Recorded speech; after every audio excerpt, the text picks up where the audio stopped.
आप देख रहे हैं समय न्यूज लाइव। मैनपुर विकास खंड के नक्सल प्रभावित और दुर्गम ग्राम डुमरघाट में पहली बार किसी विधायक के पहुंचने पर ग्रामीण भावुक उठे। बिंद्रा नवागढ़ विधायक जनक राम ध्रुव मोटरसाइकिल से करीब 12 किलोमीटर का कठिन सफर तय कर गांव पहुंचे। वर्षों से उपेक्षित इस गांव में जनप्रतिनिधि के पहुंचने पर ग्रामीणों ने फूलमाला पहनाकर और तिलक लगाकर आत्मीय स्वागत किया। ग्रामीणों ने विधायक को गांव की मूलभूत समस्याओं से अवगत कराया। लोगों ने बताया, आजादी के बाद से अब तक सड़क, बिजली, मोबाइल नेटवर्क और राशन जैसी सुविधाओं के लिए उन्हें लगातार संघर्ष करना पड़ रहा है। बारिश के दिनों में गांव तक वाहन नहीं पहुंच पाते, जिससे मरीजों को कांवर के सहारे अस्पताल ले जाना पड़ता है। कई बार ग्रामीणों को जान जोखिम में डालकर नदी नालों को पार करना पड़ता है। विधायक जनक राम ध्रुव ने ग्रामीणों की समस्याएं गंभीरता से सुनते हुए गांव में रंगमंच निर्माण की घोषणा की। साथ ही सड़क, बिजली और अन्य बुनियादी सुविधाओं के लिए शासन स्तर पर हर संभव प्रयास करने का भरोसा दिलाया। उन्होंने कहा कि क्षेत्र के विकास और ग्रामीणों की समस्याओं के समाधान के लिए लगातार संघर्ष किया जाएगा। इस दौरान कांग्रेस पदाधिकारी, स्थानीय जनप्रतिनिधि, ग्रामीण बड़ी संख्या में मौजूद रहे। सुरक्षा व्यवस्था को देखते हुए पुलिस बल भी तैनात रहा।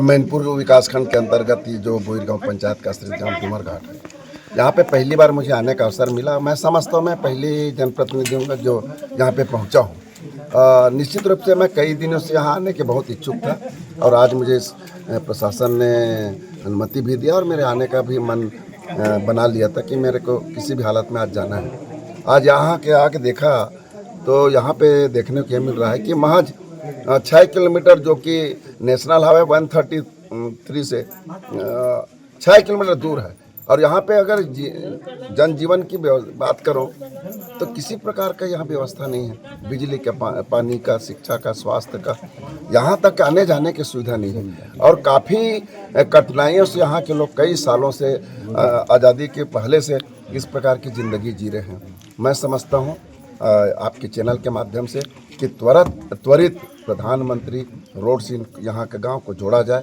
साथ ही साथ यहाँ का बिजली यहाँ इस गांव से क्रॉस होकर के देवभोग थिएटर गई है। देखेंगे 2016 में माननीय वर्तमान में जो हमारे ये अभी रमन सिंह जो हमारे विधानसभा के अध्यक्ष हैं, पूर्व में जब ये छत्तीसगढ़ के मुख्यमंत्री थे तो 2016 मई में यहाँ पे घोषणा किए थे कि त्वरित इस डुमरघाट में बिजली की आपूर्ति की जाएगी, क्योंकि आज पर्यंत तक यहाँ बिजली की समस्या जो कतब बनी अंधेरे में जीने के लिए मजबूर है। सौर ऊर्जा लगाया गया है, लेकिन महज घंटे 2 घंटे का साथ ही रहता है, उसके बाद अंधेरे में डूबा रहता है। सबसे ज़्यादा अगर समस्या है यहाँ के लोगों का तो राशन लाने के लिए 6 किलोमीटर पहाड़ी से, नदी नाला से क्रॉस करके जाना पड़ता है। यहाँ की भी व्यवस्था बरसात के दिनों में यहाँ पे खाद्य विभाग की अधिकारियों को भी 3 महीना कम से कम बरसात के दिनों में स्टॉक रखनी चाहिए ताकि लोगों को आने जाने से सुविधा हो। इसके साथ ही साथ पक्की सड़क जो प्रधानमंत्री जो रोड है। गरियाबंद से देव प्रसाद बघेल की रिपोर्ट।